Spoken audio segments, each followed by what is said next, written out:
Good morning. It is October 31st. I'm leaving from my campsite. I'm staying at Oliver Lee Memorial State Park, and there is a really cool sounding trail here. I sure am blessed to have a pass. I can stay at these beautiful campgrounds for next to nothing. It just costs $3.50 a night for the booking fee, because this one doesn't have first come, first serve. If it was first come, first serve, I wouldn't have to pay anything. Anyways, you can see it's called Dog Canyon. The trail goes by the visitor center, so I might as well duck in here and see what this is all about.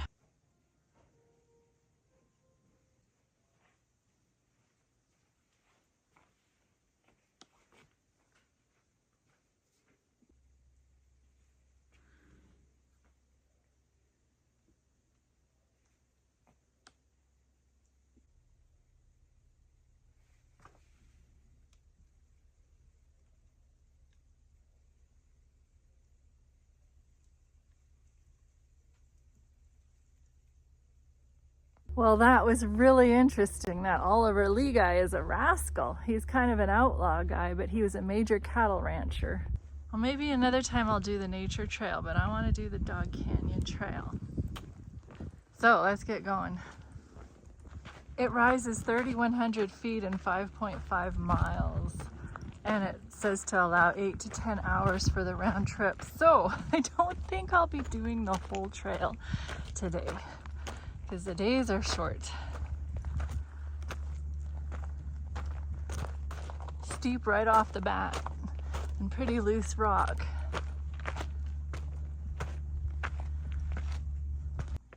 Yeah, this is an interesting path.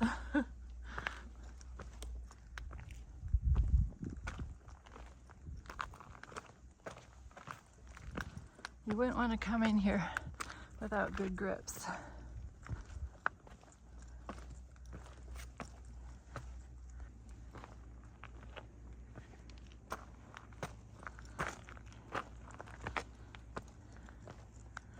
Look at this view already. I've only been hiking like 10 minutes. There's ocotillos in this park. This is the first time I've seen them in New Mexico.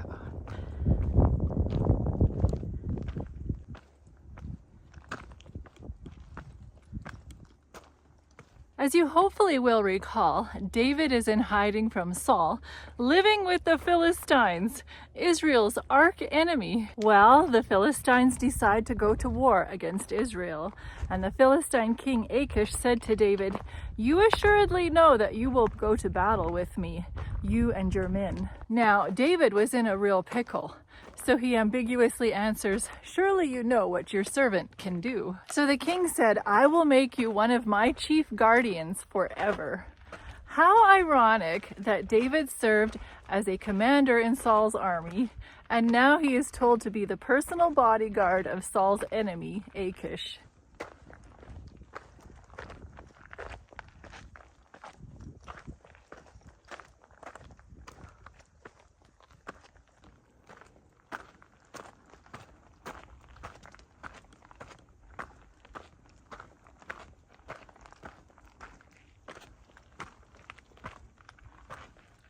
Now the story turns to Saul. He was in distress because the Philistines were coming to battle him, and he had used all his resources to try and capture David. So that left his nation vulnerable to an attack from the enemy. He is panicking because his communications with God is broken. Saul has killed all of God's priests. Samuel is dead, and the priestly ephod is with David's priest Abiathar. What is Saul going to do? While camped, he saw that the army of the Philistines was huge, and so his heart trembled greatly. Oh, we're coming into Lincoln National Forest. This state park actually belonged to the National Park System until the 90s, and then it became a state park. We keep on climbing.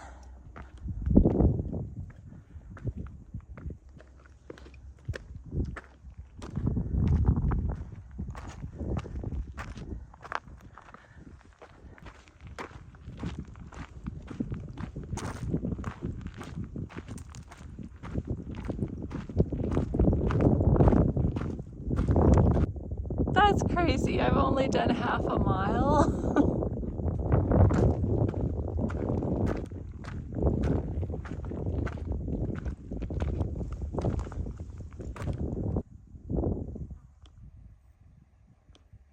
Whoa.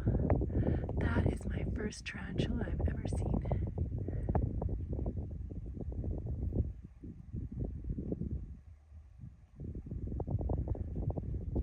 That's incredible.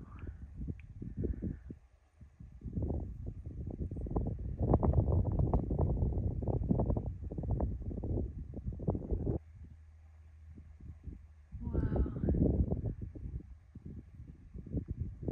Do tarantulas chase you at all?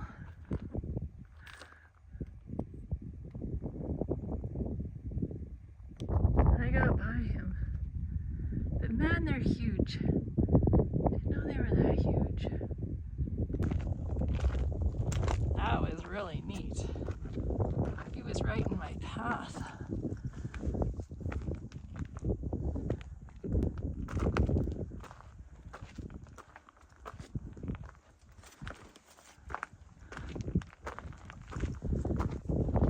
I kid you not, this is quite a strenuous trail.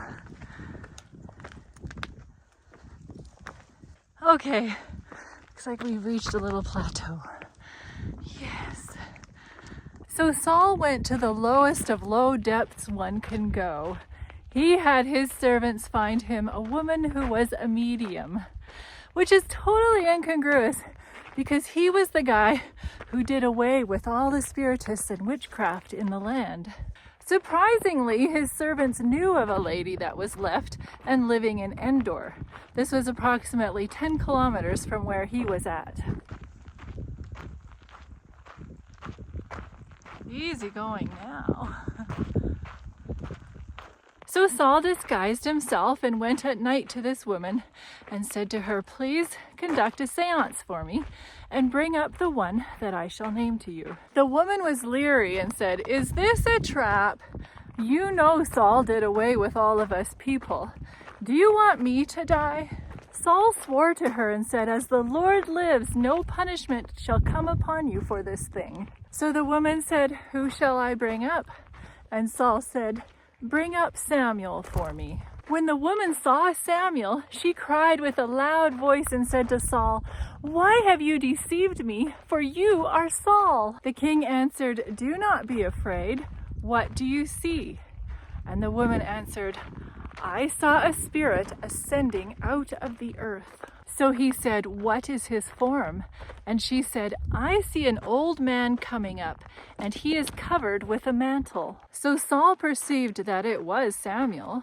So he stooped with his face to the ground and bowed down.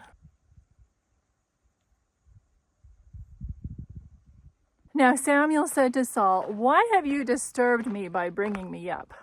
So Saul explained to him how he was deeply distressed that the Philistines were coming to battle against him, and God would not answer him anymore. "So I want you to tell me what I should do." Then Samuel told him what would happen, that the Lord has torn the kingdom from Saul, and David would now be king, because God was angry with Saul because he did not obey him in dealing with Amalek. And he also chided Saul about God being his enemy now. Oh, and one other thing, tomorrow you and your sons will be with me, because the Lord will deliver Israel into the hands of the Philistines. In other words, David and his sons were going to be killed.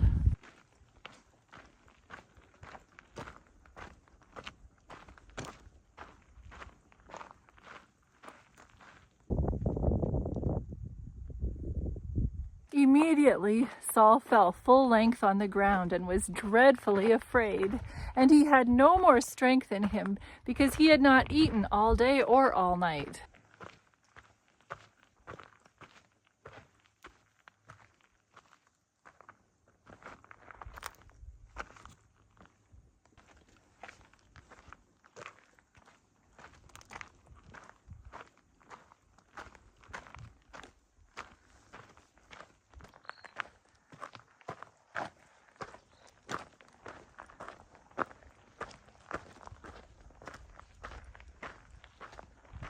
The woman, seeing how he was, offered him a piece of bread, but he refused. So his servants, along with the woman, urged him. And so he arose from the ground and sat on her bed. The woman killed a fatted calf and made some unleavened bread and gave it to Saul and his servants, which they ate, and then they departed into the night. This may have been Saul's last formal meal.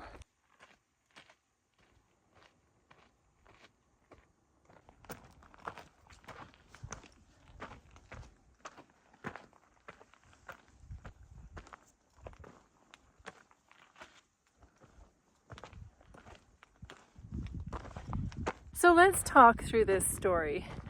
God showed his abhorrence of the practice of necromancy by ordering the death of all those who engaged in it. Even those who consulted spiritualistic mediums were to be cut off. Here's the thing. I know that there are those who hold to the belief that the spirits of the dead return to commune with the living. Those people would maintain that the spirit of Samuel responded to the summons of the medium. But a communication from Samuel, speaking as a prophet, would indirectly be communication from God. And it is expressly stated that the Lord refused to communicate with Saul. Okay, what have we here? Dog Canyon Trail number 106, this way. Yep, that's what I've been doing.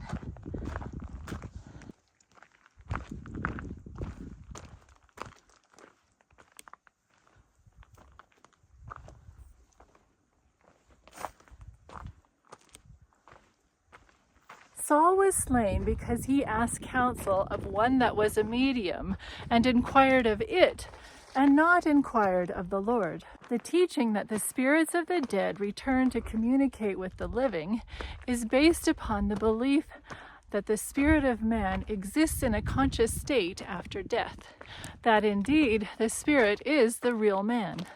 2 miles in 2 hours. I'm doing real good. Not. But I am enjoying myself immensely.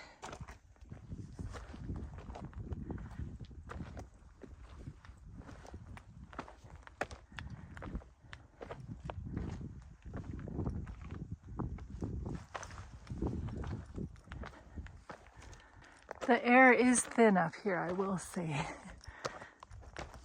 The Bible does teach that the spirit at death returns to God who gave it. But the Old Testament emphatically denies that this spirit is a conscious entity. The dead know nothing. They have no more reward, for the memory of them is forgotten.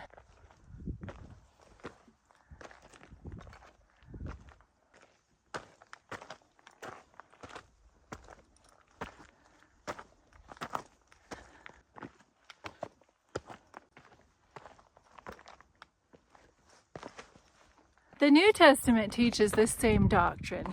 Jesus pointed forward to his second coming, and not to death, when the believer shall be reunited with his Lord. Otherwise, Jesus might have comforted his sorrowing disciples with the thought that death would soon overtake them, and they would thus immediately go to the heavenly realms to be with him.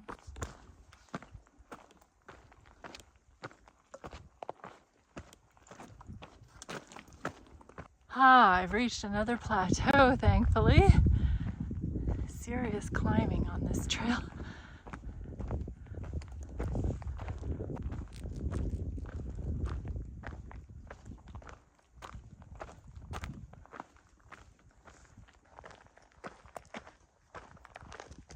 Okay, these cactus are encroaching on the path. Yikes.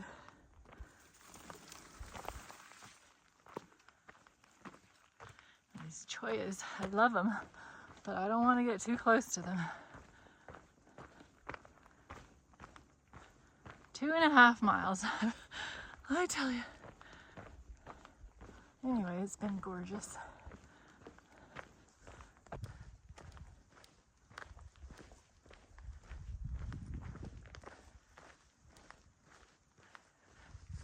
In speaking solace to those who had laid their loved ones to rest, Paul significantly declared that there was to be no precedence on the part of the living over the dead, that they all would be reunited with the Lord at the same time.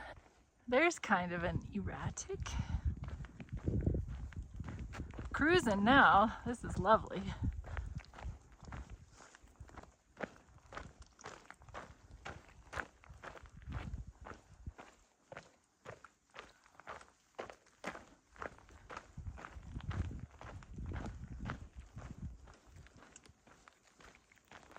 Uh-oh, going downhill now.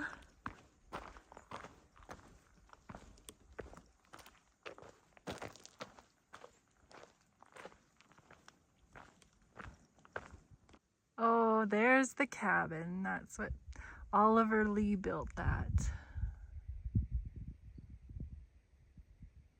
So I guess I'll make my way down to it. Got some color. There must be a stream down there or something.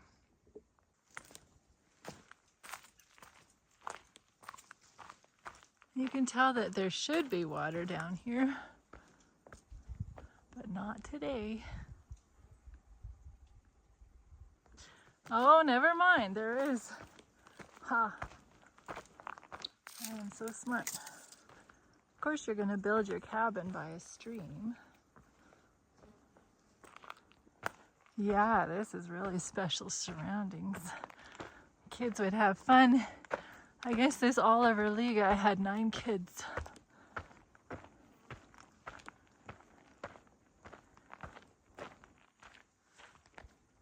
An old bed frame remains. It's a tiny room, actually. He lived in the late 1800s to early 1900s. Anyways, this is the turning around spot for most people, and it's the turning around spot for me too.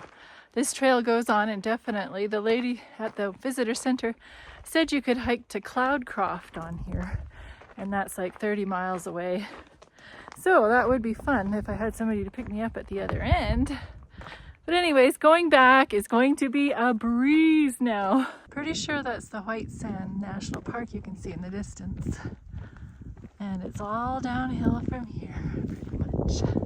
So who were the Witch of Endor and Saul talking to then? The scriptures reveal that Satan and his angels have the ability to impart information and to change their form. The apparition that appeared to the woman was a satanic impersonation of Samuel. And the scriptures predict that there will be an increase in the supernatural manifestations in these last days. Oh yeah, you can really see the white sands from here. I'm still debating whether I want to go there or not. Sand dunes do not thrill me that much. So I guess we'll see if I end up there. It appears that the woman's spirit informer took delight in divulging the information that uncovered Saul's disguise, and he mocked the king's strange course in finally coming for help to the very power that he had thought to formerly silence.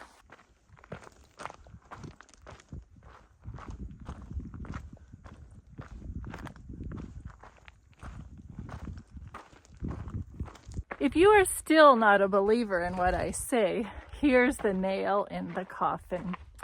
As you will recall, the woman asked Saul whom she should bring up for him. The expression bring up occurs twice in this story. Evidently, the ancients in general envisioned a subterranean region as the dwelling place for the dead. If the doctrine held by most Christians that a righteous man ascends to heaven at death, then the summons would have been to bring Samuel down.